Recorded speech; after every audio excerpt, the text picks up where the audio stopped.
Muy buenos días, mis queridos amigos, hombres de bien, VIP. Felices y contentos de estar nuevamente aquí en nuestra casa, en Casa sobre la Roca. Han sido tiempo bastante largo, pero gracias a Dios estamos nuevamente aquí llevando el mensaje. Inicialmente, pues a través de las redes sociales, como siempre lo hemos hecho, pero finalmente contentos de estar nuevamente en nuestra casa. Y para entrar en materia, quiero que por favor me acompañen al libro de Éxodo. Y vamos a abrirlo en el capítulo 14 y vamos a leer a partir del versículo 8. Éxodo capítulo 14, versículo 8. Es una historia bien conocida, pero quiero que la entendamos y quiero que la leamos con especial detenimiento. Dice, el Señor endureció el corazón del faraón, rey de Egipto, para que saliera en persecución de los israelitas, los cuales marchaban con aire triunfal. Todo el ejército del faraón, caballos, carros, jinetes y tropas de Egipto salió tras los israelitas y les dio alcance cuando estos acampaban junto al mar, cerca de Pi-Hahorot y frente a Baal-Zephón. El faraón iba acercándose. Cuando los israelitas se fijaron y vieron a los egipcios pisándole los talones, sintieron mucho miedo y clamaron al Señor. Entonces le reclamaron a Moisés: ¿acaso no había sepulcros en Egipto que nos sacaste de allá para morir en el desierto? ¿Qué has hecho con nosotros?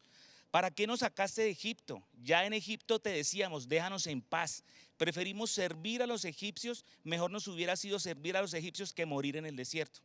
No tengan miedo, les respondió Moisés, mantengan sus posiciones, que hoy mismo serán testigos de la salvación que el Señor realizará en favor de ustedes. A esos egipcios que hoy ven, jamás volverán a verlos. Ustedes quédense quietos, que el Señor presentará batalla por ustedes. Pero el Señor le dijo a Moisés: ¿por qué clamas a mí? Ordena a los israelitas que se pongan en marcha y tú levanta tu vara, extiende tu brazo sobre el mar y divide las aguas para que los israelitas lo crucen sobre terreno seco. Yo voy a endurecer el corazón de los egipcios para que los persigan. Voy a cubrirme de gloria a costa del faraón y de su ejército y de sus carros y jinetes. Y cuando me haya cubierto de gloria a costa de ellos, los egipcios sabrán que yo soy el Señor. Después de escuchar esto, acompáñeme a orar. Amado Padre Celestial, esta mañana nos presentamos ante ti. Y como lo decimos siempre, Señor, no como una frase de cajón, pero no hay mejor manera de empezar un día que en tu presencia, Señor, y estudiando tu palabra. Por eso queremos darte gracias, Señor, y queremos que hoy tú nos hables al corazón como siempre lo haces, pero que nos permitas entender qué es lo que tú nos quieres decir, para que como hombres VIP podamos llevar a cabo tu palabra, ponerla en práctica y glorificarte solamente a ti. Te amamos, mi Rey, en Cristo Jesús. Amén y amén. Estoy seguro que como hombres de Dios, trabajadores y cumplidores de nuestros deberes, sin temor a equivocarme, siempre hemos tenido algunos, de pronto unos más que otros, algunas oportunidades o algunos casos en donde nos hemos sentido paralizados por el miedo, donde le hemos clamado al Señor esperando su respuesta, pero que aún sabiendo lo que tenemos que hacer no lo hacemos. Eso estoy seguro que muchas veces nos ha pasado a nosotros como hijos de Dios. Y esto es lo que de alguna manera aquellos que son entendidos en temas transaccionales en bolsa de valores y todo este tipo de títulos que se pueden operar en esos sitios, hablan y lo nombran como parálisis por análisis, que no es más que estar esperando una posición correcta para entrar al mercado y desaprovechar porque el mercado sencillamente pasó derecho y ellos no hicieron lo que tenían que hacer. Y esto es exactamente lo que le pasó al pueblo de Israel en este pasaje que acabamos de leer. Ellos sintieron miedo y en el contexto de lo que leímos hace un rato, póngase usted a pensar algo. Tenían a la retaguardia el ejército egipcio detrás de ellos. Estaban en medio de un terreno rocoso y lo único que tenían enfrente era el mar. Pues obviamente el miedo se apoderó de ellos porque entendían que no podían hacer absolutamente nada. Y vamos a ver entonces cuáles fueron algunas de las reacciones que tuvieron algunos de ellos frente a ese miedo. Y en este mensaje que estamos predicando el día de hoy, nos va a servir mucho de ayuda para la guía que vamos a trabajar dentro de 8 días, porque vamos a dejar unas preguntas que no vamos a responder ahora, sino que quiero que usted tome nota para que se las lleve para la casa y las responda. A lo largo de todo el mensaje hay unas preguntas que es importante que usted trabaje sobre ellas. ¿Cuáles fueron algunas reacciones ante el miedo? La primera reacción dice que algunos clamaron al Señor. Si usted ve, en el versículo 10 dice, el faraón iba acercándose. Cuando los israelitas se fijaron y vieron a los egipcios pisándole los talones, escuche, sintieron mucho miedo y le clamaron al Señor. Primera reacción ante el miedo, clamarle al Señor. La siguiente reacción ya no fue de clamor, sino de reclamo. Le reclamaron a Moisés. Lea versículos 11 y 12. Entonces le reclamaron a Moisés: ¿acaso no había sepulcros en Egipto que nos sacaste de allá para morir en el desierto? ¿Qué has hecho con nosotros? ¿Para qué nos sacaste de Egipto? Ya en Egipto te decíamos, déjanos en paz.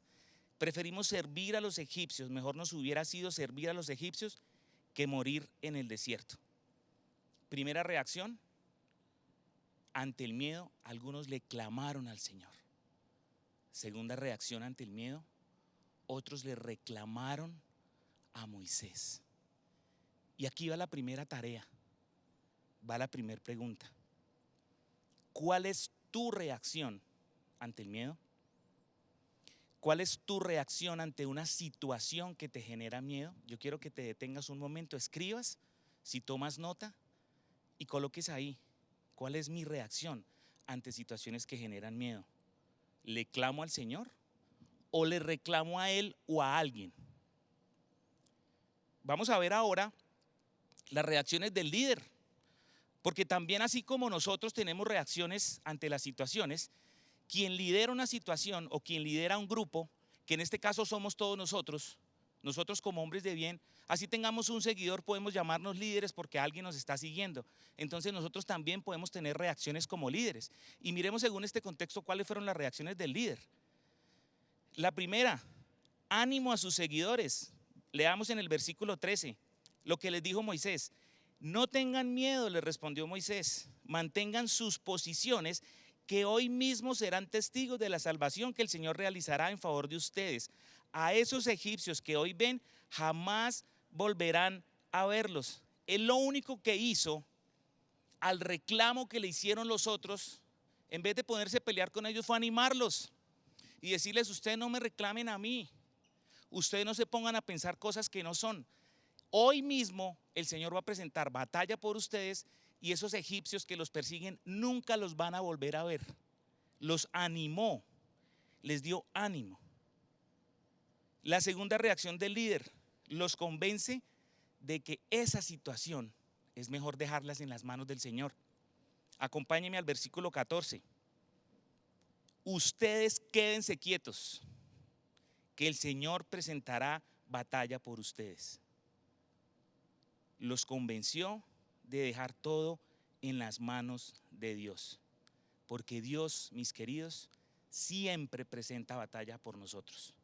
Y aquí va la segunda tarea. ¿Cuál es mi reacción como líder ante el miedo de mis seguidores? Ya vimos la reacción del miedo de los seguidores. Ahora la pregunta es: ¿cuál es mi reacción como líder ante el miedo de mis seguidores? ¿Los animo o peleo con ellos? ¿Los invito y trato de convencerlos de que dejen la situación en manos del Señor? ¿O somos prudentes en nuestra propia sabiduría? Tarea número 2 para que usted se responda en su casa. Y en esta primera parte, el tercer punto se llama la instrucción del Señor. Dentro de este pasaje el Señor también da unas instrucciones especiales. Y aunque el líder tenía claro qué tenía que hacer porque mantenía una intimidad con el Señor sin embargo le dice unas cosas bien especiales que vamos a mirar. La primera era sobre lo que el líder como tal tenía que hacer. Y en Casa Roca siempre hemos visto y siempre hemos predicado la oración, que la acción o que la oración mejor tiene que ir acompañada de una acción. Mire lo que dice el versículo 15. Pero el Señor le dijo a Moisés: ¿por qué clamas a mí? Ordena a los israelitas que se pongan en marcha. Esa es la instrucción que el Señor da. El Señor sabe que necesitamos nosotros hacer cosas, y quiero que se grabe esto muy bien en la cabeza, porque sobre este particular vamos a empezar a hablar, o vamos a seguir hablando durante la prédica, sobre las cosas que nosotros tenemos que hacer. Por eso la prédica se llama ¿qué parte hago yo? Y ahí empezamos ya a centrarnos un poquito sobre el tema central de la prédica. ¿Por qué clamas a mí? El Señor le dice a Moisés: deje la oradera y camine. La única manera como se abre el mar es que usted camine y se moje los pies, levante las manos para que el mar se divida. Eso es lo que usted tiene que hacer. Pero se podría usted preguntar, ¿entonces el Señor no quiere que nosotros oremos? Por supuesto que no, como diría Pablo, de ninguna manera. Lo que el Señor quiere es que nosotros fortalezcamos nuestra fe, y Él también quiere estimular mi diligencia. Cuando el Señor a mí me invita a una acción, no me está diciendo que haga las cosas yo por mi cuenta o en mis manos. Lo que Él me está queriendo decir es que una vez he orado, lo que yo tengo que hacer es emprender una acción que fortalezca mi fe primero, sabiendo que mi fe es lo que yo no veo, pero que va a suceder porque el Señor me lo dijo. Y segundo, estimular la diligencia que tengo yo, la intencionalidad que hay en mi corazón sobre hacer las cosas que tengo que hacer. Mi esposa siempre habla sobre intencionalidad. Hace algunos meses, diría yo, el Señor a ella le regaló algo muy especial sobre este tema de la intencionalidad. Y yo siempre le tomo el pelo a ella y le digo que ella es como Juan el Bautista, que Juan solamente tenía un solo tema de predicación, que era el arrepentimiento. Y mi esposa al parecer tiene solamente un tema de predicación, que es la intencionalidad. Pero me fascina que lo haga, porque siempre está pendiente y siempre está pensando que hay cosas que nosotros tenemos que hacer, que hay cosas que el Señor hace, pero cosas que yo también tengo que hacer para estimular mi fe y para estimular mi diligencia. Entonces, eso era la instrucción del Señor sobre lo que el líder tenía que hacer. Pero también el Señor le da una instrucción al líder sobre lo que le tiene que ordenar a sus seguidores. Y escuche algo bien curioso. Moisés le dice a sus seguidores: quédense quietos, que el Señor va a presentar pelea y batalla por ustedes. Pero el Señor le dice a Moisés: ordénele a su pueblo que se ponga en marcha. Eso es lo que el Señor le dijo a Moisés que le dijera a sus seguidores. Pese a que él había dicho que se estuvieran quietos, el Señor le insiste: no, dígales que se pongan en marcha. ¿Para qué clamas a mí? Dígales que se pongan en marcha. Lo único que tenían que hacer ellos era entender, como lo vimos ahorita, que por detrás venía el ejército. Tenían montañas rocosas al lado y lado. El Señor a nosotros nunca nos va a decir, mis queridos, coja para atrás. Tampoco nos va a decir coja para la derecha o para la izquierda. El ejército no podía hacer nada, los israelitas no podían hacer nada, no podían devolverse porque detrás estaba el ejército de Israel, de Egipto, los egipcios.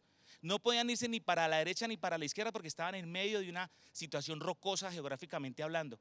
Lo único que tenían que hacer era ir para adelante, que es a donde el Señor nos invita a usted y a mí para que nos vayamos, hacia adelante. Camine hacia adelante. Y la tercera cosa que el Señor da como instrucción es decirle, que el líder le dijera a los seguidores sobre lo que Dios iba a hacer para ellos. Y mire lo que dice el versículo 16 tan especial. Y tú, le dice el Señor a Moisés, levanta tu vara, extiende tu brazo sobre el mar y divide las aguas para que los israelitas lo crucen sobre terreno seco. ¿Usted cree que los israelitas tenían en la cabeza que eso podía suceder? ¿Cuántas veces el Señor a nosotros nos ha invitado a hacer cosas que nosotros no podemos ver y vemos como imposibles, pero que el Señor tiene la certeza de que va a pasar porque Él es eterno presente y ya sabe que pasó, pero que usted y yo no sabemos qué va a suceder? Yo creo que si yo hubiera estado dentro del grupo de los israelitas, le hubiera dicho: este man está loco. ¿Cómo le ocurre que yo vaya a coger para allá? ¿O será que es que allá hay una mano de barcos esperándonos para llevarnos al otro lado? Porque como lo que uno no ve, no lo cree, y así lastimosamente actuamos la mayoría de los hijos de Dios. El Señor lo que quería era decirle a Moisés: dígale a sus seguidores lo que yo voy a hacer por ellos. Y fue exactamente lo que hizo Dios. Y aquí va la tercera pregunta, la tercera tarea. ¿Cómo actúo yo ante la instrucción de Dios? ¿Qué hago ante una instrucción directa de Dios? ¿Obro en consecuencia o espero la confirmación de la reconfirmación y la recontraconfirmación para saber si viene de Dios? Esto que acabamos de leer es una historia maravillosa y ha sido llevada a la pantalla gigante de muchas maneras. Nosotros casi siempre esperamos a que llegue la Semana Santa para ver una serie de películas muy chéveres que nos recuerdan sobre la historia de la Biblia. Y esta película del paso de los israelitas sobre el mar hace parte de eso que nosotros esperamos ver. Y ha habido muchas producciones que las han hecho y se esmeran en hacer efectos especiales para que el mar se abra y los israelitas crucen y bueno, todo un montón de cosas que nosotros nos podemos imaginar. Pero definitivamente esta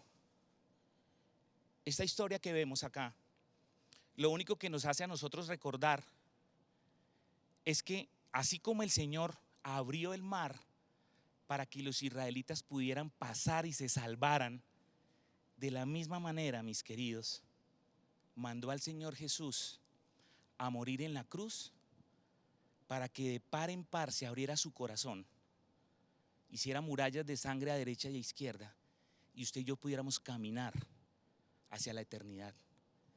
Esto es un presagio de lo que iba a suceder mucho tiempo más adelante.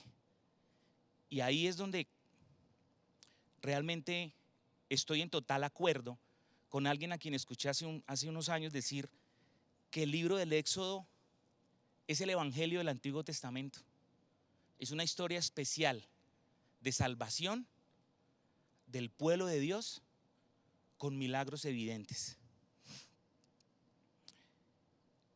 Nosotros, como Iglesia Cristiana Integral, tenemos un punto de vista donde estamos de acuerdo con que el Señor tiene escrito nuestro nombre en el libro de la vida, pero también que usted y yo tenemos que abrir nuestro corazón para aceptar esa salvación.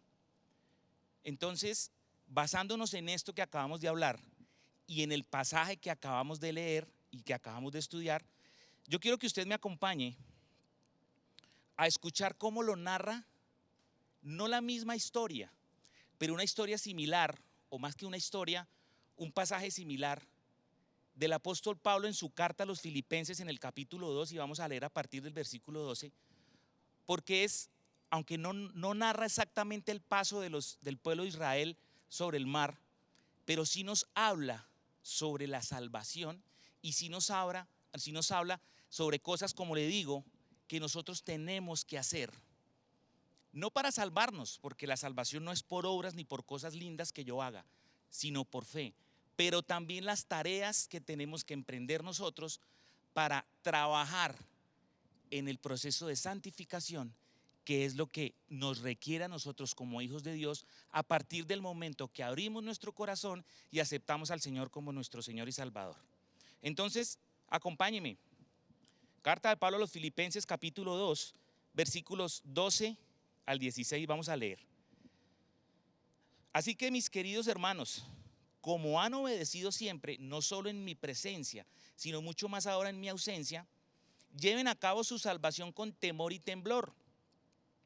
Pues Dios es quien produce en ustedes tanto el querer como el hacer para que se cumpla su buena voluntad.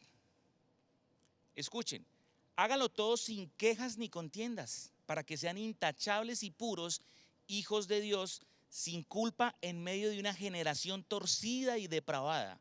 En ella ustedes brillan como estrellas en el firmamento, manteniendo en alto la palabra de vida. Así en el día de Cristo me sentiré satisfecho de no haber corrido ni trabajado en vano. Entonces, en este pasaje vemos varias cosas. Y la primera de ellas es una invitación que nos está haciendo el apóstol.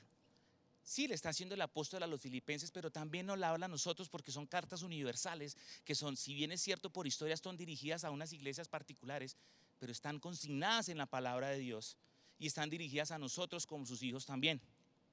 Lo que está haciendo el apóstol es invitando a que nos ocupemos de nuestra salvación, es decir, a que ya que una vez hemos recibido al Señor en nuestro corazón, entramos en un proceso de santificación del cual nosotros tenemos que ocuparnos de algo, del cual nosotros tenemos algo que hacer, del cual nosotros tenemos que tener la certeza de que hay cosas que yo debo hacer. Es como cuando usted va al médico, el médico le diagnostica a usted una enfermedad y el médico le dice tiene que tomarse estas pastas o tiene que hacer este tratamiento o tiene que hacerse esta cirugía.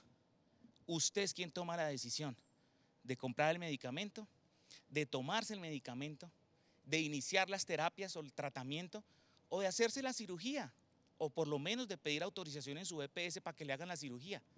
De eso es lo que está hablando el apóstol Pablo. Ese proceso de santificación, el Señor Jesús mismo lo refirió en el Evangelio de Juan capítulo 15 y vamos a leer a partir del versículo 1 lo que dice. Dice el Señor: yo soy la vid verdadera y mi Padre es el labrador. Toda rama que en mí no da fruto la corta, pero toda rama que da fruto la poda para que dé más fruto todavía. Escuche, ustedes ya están limpios por la palabra que se les ha comunicado. Permanezcan en mí y yo permaneceré en ustedes. Así como ninguna rama puede dar fruto por sí misma, sino que tiene que permanecer en la vid, así tampoco ustedes pueden dar fruto si no permanecen en mí. Permanecer, que es un verbo que se repite muchas veces en este corto pasaje, es sencillamente mantenernos en la presencia del Señor. Es una acción que denota esfuerzo de mi parte, pero también disciplina para yo mantenerme en la presencia del Señor. Y aquí hay algo bien curioso, porque dice que la rama o que el fruto espérenme un segundo para.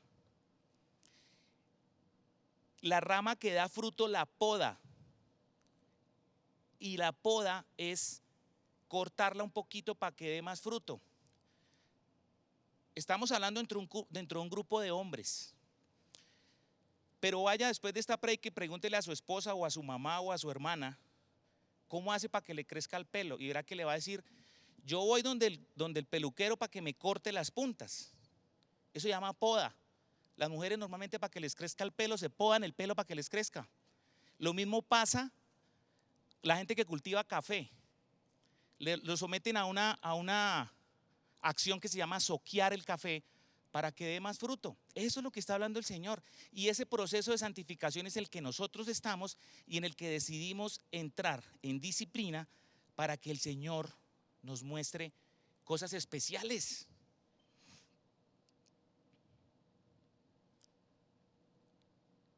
Nosotros lo que tenemos es que permanecer en el Señor. Y durante el pasaje que acabamos de leer al principio del Éxodo, el pueblo de Israel, aunque murmuró, aunque le reclamó a Moisés, aunque presentó en algunos momentos situaciones malucas, finalmente tenían algo y especial, era que permanecían en el Señor. Y eso es lo que usted y yo tenemos que hacer. Y continuamos con el pasaje de Pablo de Filipenses, ya sabiendo que lo que el Señor nos está haciendo a través del apóstol es que invitarnos a que nos ocupemos de ese proceso de santificación, pero la pregunta que sigue es: ¿cómo llevo a cabo ese proceso de santificación? ¿Cómo llevo a cabo ese proceso de santificación? Y cuando les dije hace un momento que íbamos a entrar ya en materia o en el fondo de lo que es el mensaje, es ¿qué parte hago yo? ¿Cómo entro en ese proceso de santificación? ¿Qué es lo que yo tengo que hacer basado en el pasaje de Filipenses que acabamos de leer? Lo primero que tengo que hacer yo, o lo primero que existe dentro de este proceso, es una acción efectiva. Entonces, acompáñenme a Filipenses y leamos nuevamente el versículo 12. Dice: así que mis queridos hermanos, como han obedecido siempre, no solo en mi presencia, sino mucho más ahora en mi ausencia, lleven a cabo su salvación con temor y temblor.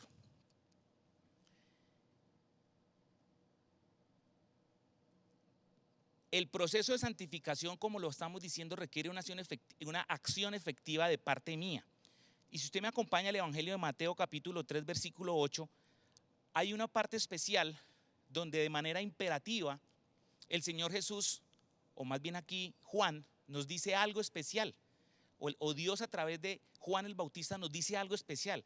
Mateo capítulo 3 versículo 8 dice: produzcan frutos que demuestren arrepentimiento. Yo tengo que producir frutos que demuestren mi arrepentimiento. Recuerde que hemos hablado y lo hemos enseñado mucho en la iglesia, que arrepentimiento no es remordimiento. Lo dijo el pastor unos domingos atrás. Son dos cosas completamente distintas. El arrepentimiento significa abandonar yo la conducta que estoy haciendo y caminar directo a la cruz del Señor. Eso es lo que significa el arrepentimiento. Hacer un giro de 180 grados para caminar en sentido contrario al pecado, teniendo de frente la cruz para yo caminar hacia ella. Y la pregunta que queda acá, para que usted se lleve para su casa, es: ¿qué clase de fruto estoy dando? ¿Qué clase de fruto estamos dando?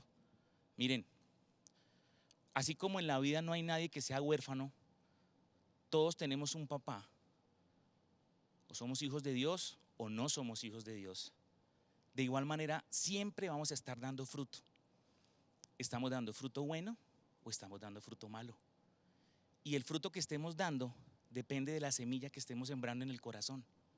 Y la pregunta para llevarse es: ¿qué clase de fruto estamos dando? Después de la acción efectiva viene el temor y el temblor. Versículo 12, desde la parte B hasta el versículo 13 dice: lleven a cabo su salvación con temor y temblor, pues es Dios quien produce en ustedes tanto el querer como el hacer para que se cumpla su voluntad. El temor y el temblor, o el temor más bien, no es el miedo que siente. Ubíquese de pronto en la época de la esclavitud. No es el temor que siente el esclavo hacia sus amos, no es el temor que siente la persona que está esclavizada hacia sus amos, ni mucho menos el temblor que produce, o el temor que produce un castigo que vaya yo a recibir. Se trata de un sentimiento de mi propia impotencia para enfrentarme triunfalmente con la vida. Ese es el temor y el temblor. No es el temor que sintieron Adán y Eva cuando la embarraron porque se escondieron del Señor, sino es el temor de saber que soy una oveja, que lo único que tengo que hacer es arrojarme a los brazos de mi pastor. El temor de saber que cuando la Biblia a mí me compara con una oveja es para que yo no lleve cargas, no soy comparado con un burro, eso lo hemos dicho muchas veces. Ese es el temor y el temblor que viene como resultado de un amor inmenso que me lleva a arrojarme a los brazos del Señor.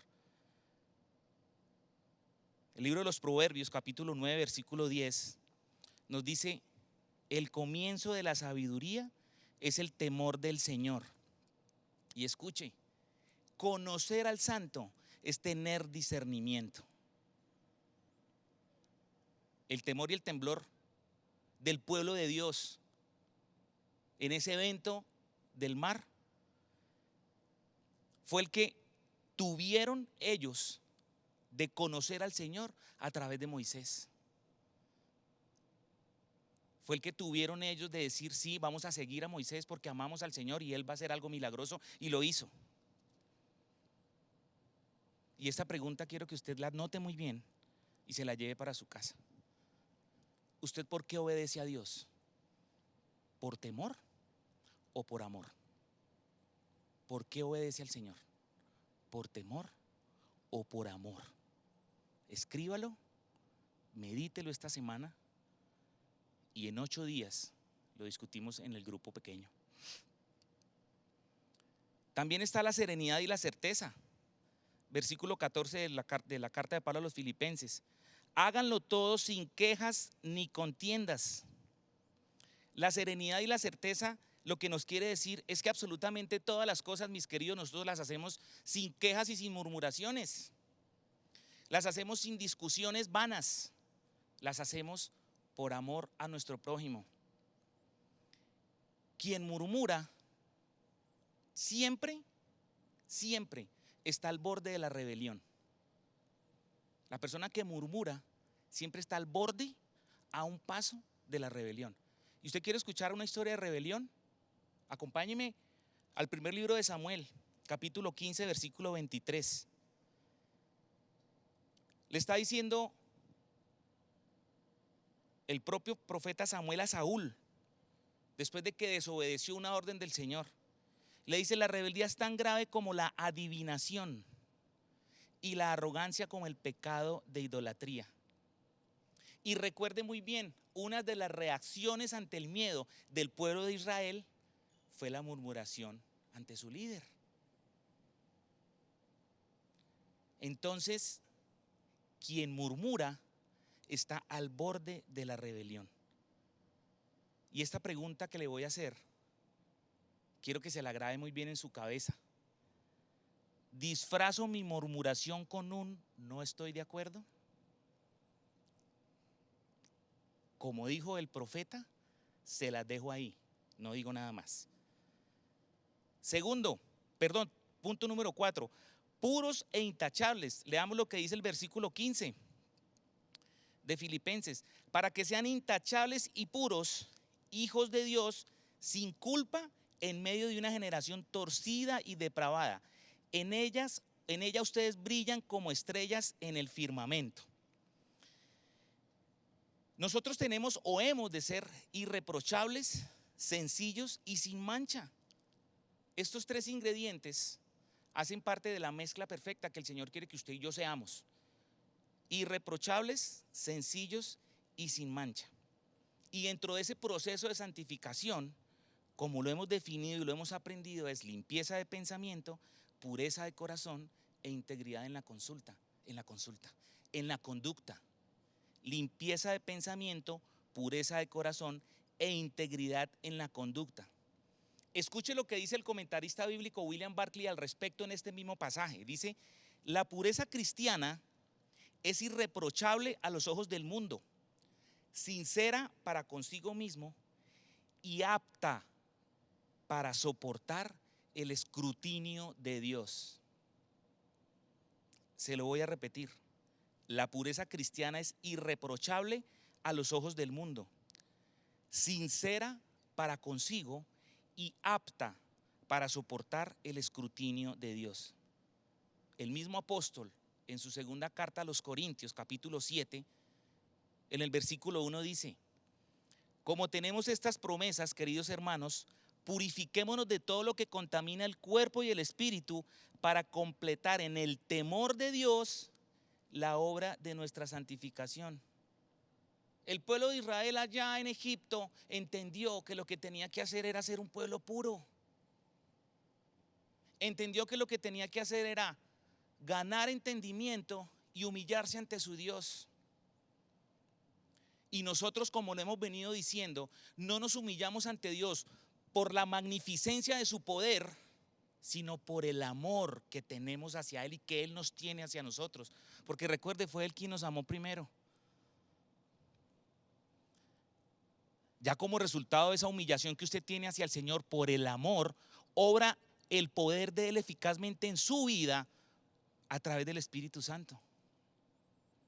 Así es que funciona.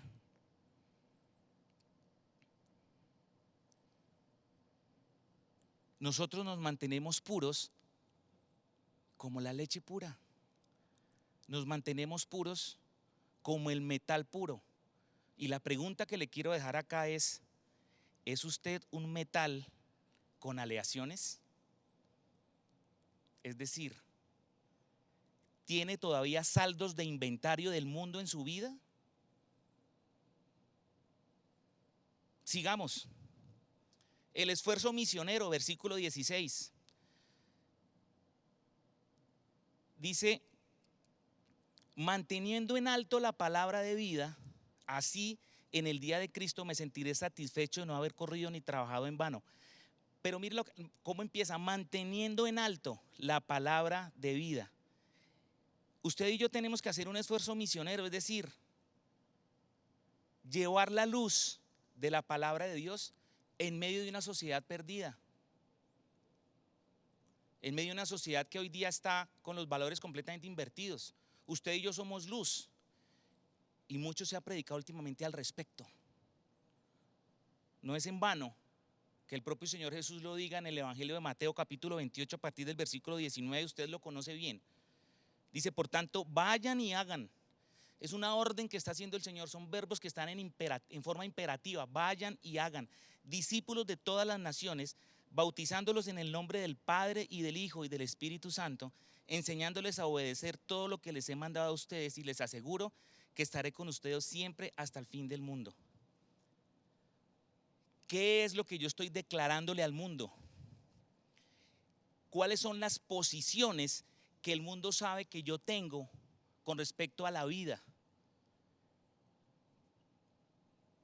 Y escuche la pregunta que le voy a hacer para que usted trabaje en su casa. ¿Usted declara que es de izquierda o de derecha?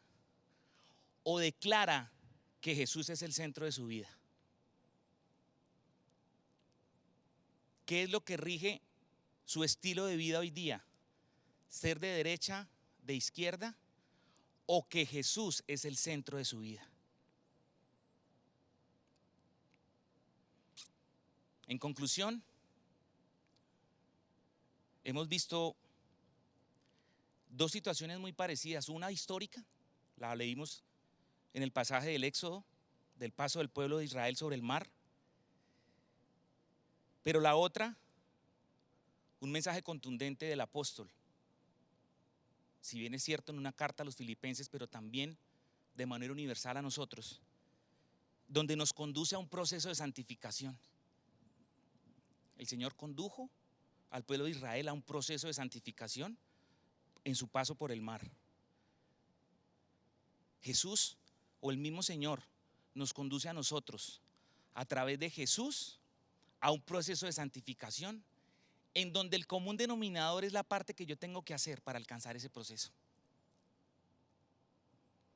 Para terminar, acompáñenme Santiago capítulo 1 y vamos a leer versículos 2 al 4. Este es un pasaje que siempre, la primera vez que lo leí me causó mucha molestia, tengo que confesarlo, porque no podía entender por qué el Señor nos quería decir esto. Dice, hermanos míos, considérense muy dichosos cuando tengan que enfrentarse con diversas pruebas. ¡Ja! ¡Qué dicha las pruebas! Pues ya saben que la prueba de su fe produce constancia, y la constancia, escuche, debe llevar a feliz término la obra, para que sean perfectos e íntegros sin que les falte nada. ¿Usted está pasando por pruebas? Todo el mundo pasó por prueba este año, 6 meses de prueba. Y dentro de esa prueba general, cada uno de nosotros tuvo que asumir pruebas particulares. ¿Y qué es lo que nos está diciendo el Señor? Considérense no dichosos, ni contentos, ni felices. Dice, considérense muy dichosos cuando tengan que enfrentarse con diversas pruebas, pues ya saben que la prueba de su fe produce constancia. Y la constancia debe llevar a feliz término la obra, para que sean perfectos e íntegros sin que les falte nada. Esto, mis queridos, es lo que el Señor demanda de nosotros. El Señor siempre va a demandar de nosotros algo que Él ya hizo. La palabra de Dios dice por allá en Hebreos que no tenemos un sumo sacerdote incapaz de compadecerse de nosotros, sino al contrario, uno que fue tentado en todo, pero sin pecado. El Señor Jesús nos conoce lo que usted y yo vivimos. El Señor sabe lo que estamos pasando, y por eso nos dice que nos consideremos dichosos, muy dichosos, cuando tengamos que enfrentar pruebas. Yo quiero que ahí donde usted está cierre sus ojos y le dé gracias a Dios por esta palabra tan hermosa que nos regala, porque podemos entender tantas cosas, porque podemos saber que somos salvos, que estamos en un proceso de santificación, pero que hay cosas que tenemos que hacer. Que el Señor demanda de nosotros fe, que el Señor demanda de nosotros diligencia y demanda de nosotros intencionalidad en nuestra vida. Amado Padre Celestial, yo quiero darte gracias, mi Rey, por esta mañana especial, Señor. Te quiero agradecer, Dios, porque a través de esta tu palabra entendemos todo lo que tú ya hiciste por nosotros. Podemos ver tu cruz con unos ojos distintos, Señor. Podemos entender que abriste el mar para que el pueblo atravesara a su salvación. Pero también entendemos que mandaste a tu Hijo Jesús para que su corazón fuera abierto, para que yo cruzara a la eternidad, Señor. Por eso te quiero honrar con mi vida. Te quiero honrar siendo un hombre de valor, de integridad y de pureza, como tú dices que yo soy, Señor.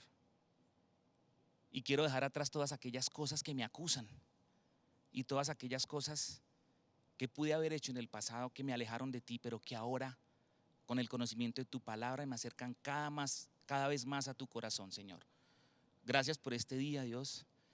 Gracias por lo que viene en adelante en este día, Señor, y en esta semana. Y gracias porque sabemos que podemos permanecer en ti, como lo aprendimos hoy. Te amamos, mi Rey. Te bendecimos y quedamos en tus manos, o seguimos en tus manos, Señor, en Cristo Jesús. Amén y amén. Mis queridos amigos, mis queridos hombres de bien, un abrazo fuerte para todos. Les deseo una semana especial que ya inició hace 2 días, pero que siga siendo algo muy especial de la mano del Señor. Nos vemos en 8 días de nuestro grupo pequeño. Un abrazo para todos y que estén bien. Chao, chao.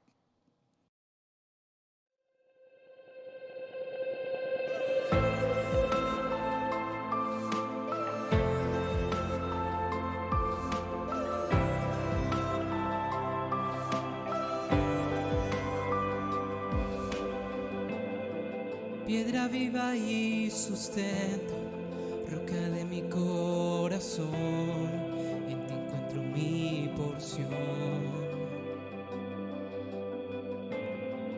En verano, en invierno, mi refugio eres eterno, con tu abrazo protector. Caerán las lluvias, soplarán los vientos,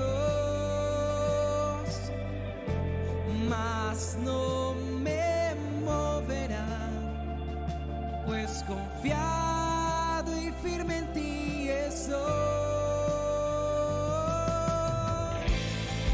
Aunque se derrumbe el mundo,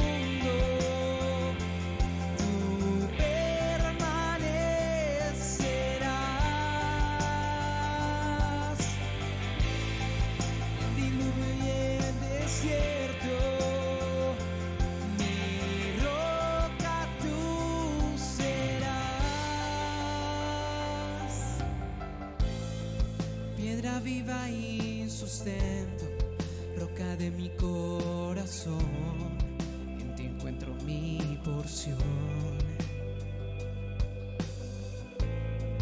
En verano, en invierno, mi refugio eres eterno, con tu abrazo protector.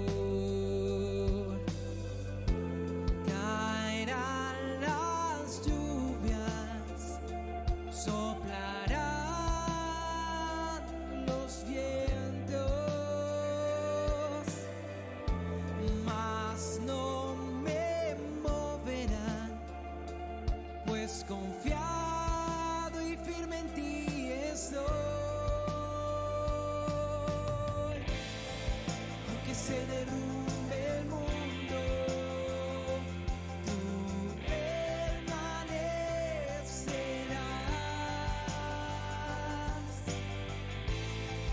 En diluvio y en desierto, mi roca tú serás.